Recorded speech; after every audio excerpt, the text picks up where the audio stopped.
Jadi memang apa namanya? Jadi kita angkat dari nikahnya dulu ya. Jadi hukum nikah itu kan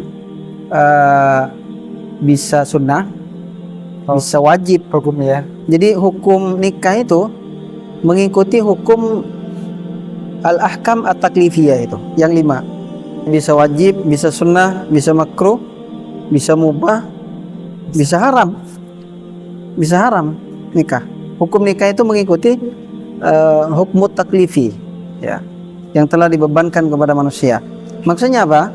Kapan seseorang itu menjadi wajib? Yaitu ketika dia sudah sangat butuh untuk menikah, dan kalau ditunda tidak bisa dah. Insyaallah. Maka kalau hukumnya wajib ini, dahulukan dulu apa? Nikah. Jadi kalau dia kerja misalkan dan sudah cukup, dia sudah punya dana untuk menikah, maka yang didahulukan bagi dia adalah menikah dulu.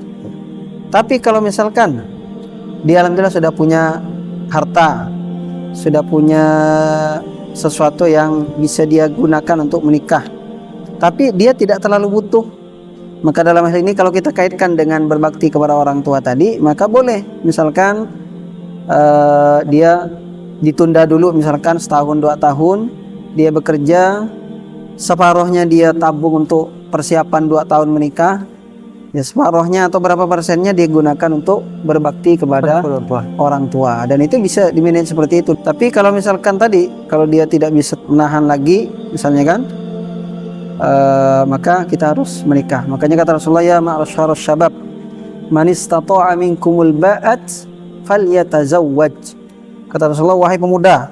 Langsung Rasulullah sebut pemuda ya. Wahai pemuda. Ya ma'asyarus syabab, wahai para pemuda, kalau kalian mampu al-ba'at. Ba'at itu kata para ulama, mampu secara materi, mampu secara jasmani. Kita bisa memberikan nafkah zahir dan batin. Maka fal yatazawwaj, maka nikahlah. Karena itu bisa menundukkan pandangan mata dan juga bisa menyucikan apa? Kemaluan kita. Tapi kalau kita tidak mampu, maka kata Rasulullah, solusinya adalah apa? Puasa. Banyak berpuasa. Fa innahu lahu wija. Karena puasa itu bisa meredam syahwat kita dan seterusnya. Jadi kalau tadi ya, kalau dia bisa mampu menahan dan juga pengen berbakti kepada orang tua, dan memang berbakti kepada orang tua ini luar biasa ya.